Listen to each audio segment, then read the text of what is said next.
नमस्ते। चलिए आज विज्ञान को एक अलग ही नजरिए से देखते हैं। किसी सब्जेक्ट की तरह नहीं, बल्कि एक शानदार रोमांचक सफर की तरह। तो क्या इस यात्रा के लिए सब तैयार हैं? तो चलिए अपनी जिज्ञासा को, अपनी क्यूरियोसिटी को एक तितली की तरह उड़ने देते हैं। देखते हैं ये हमें कहाँ ले जाती है। तो विज्ञान आखिर है क्या? क्या ये सिर्फ कुछ फैक्ट्स और फॉर्मूलाज का कलेक्शन है?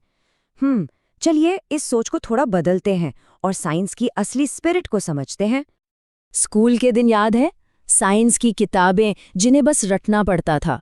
पर सच तो ये है कि विज्ञान सिर्फ रटने वाले फैक्ट्स का ढेर नहीं है, ये उससे कहीं ज्यादा मजेदार है। असल में विज्ञान हमारे आसपास की दुनिया पर सवाल उठाने का एक तरीका है।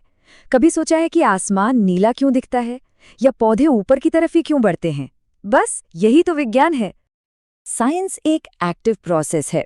मतलब ये सिर्फ जानने के बारे में नहीं है, बल्कि ये खुद से खोजने, एक्सपेरिमेंट करने और लगातार कुछ नया सीखते रहने के बारे में है। और इस सफर पर निकलने के लिए किसी बड़ी लैब या महंगे सामान की जरूरत नहीं है।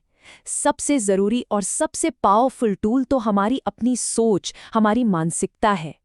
एक वैज्ञानिक दिमाग हमेशा कैसे और क्यों पूछता है। ये सिर्फ ये जानने जैसा नहीं है कि सेब पेड़ से नीचे गिरता है, बल्कि ये पूछना है कि भाई ये सेब नीचे ही क्यों गिरता है, ऊपर क्यों नहीं जाता। ये हमें अज्ञात से, मतलब अननोन से डरने की बजाय उसे अपनाने के लिए कहता है। ये उस चीज को जानने की हिम्मत देता है जिसे हम अभी तक नहीं जानते। अरे एक मामूली कागज का हवाई जहाज भी तो उड़ने के बड़े बड़े रहस्यों को जानने की वजह बन सकता है।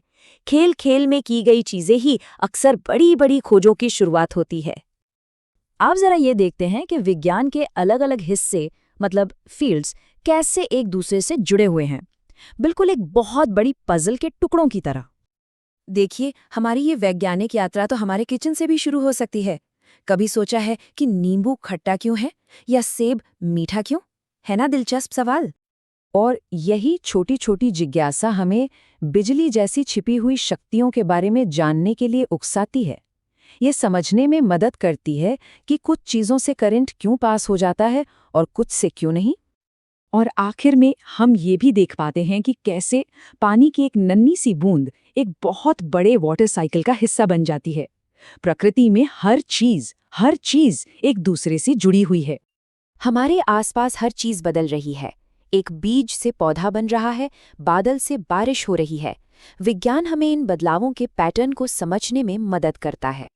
अच्छा, कुछ बदलाव ऐसे होते हैं जिन्हें हम पलट सकते हैं। जैसे बर्फ पिघलकर पानी बन जाती है, तो हम उस पानी को जमाकर वापस बर्फ बना सकते हैं, है ना? पर कुछ बदलाव परमानेंट होते हैं, जैसे लकड़ी का जलकर राख हो जाना। अब उस राख से दोबारा लकड़ी तो नहीं बना सकते। और ये बदलाव हर जगह हैं। पहाड़ों के घिसने से लेकर हमारे अपने शरीर के बड़े होने तक हम सब बदलाव की इस लगातार चलती प्रक्रिया का हिस्सा हैं। तो क्या विज्ञान का असली मकसद सारे जवाब खोज लेना है? शायद नहीं। बिल्कुल सही बात है। असली कमाल जवाब देने में नहीं है, बल्कि बेहतर और मजेदार सवाल पूछने में है। हमारा पूरा एजुकेशन सिस्टम हमें जवाब खोजने के लिए ट्रेन करता है। हमें सवाल दिए जाते हैं और हमसे सही जवाब की उम्मीद की जाती है। लेकिन क्या यही साइंस की सच्ची भावना है? लेकिन क्या होगा अगर हम जवाब से शुरू करें और फिर सवाल को खोजें? विज्ञान का असली रोमांच तो इसी खोज में है। तो अपनी जिज्ञासा को हमेशा जगाए रखिए और खोजते रहिए।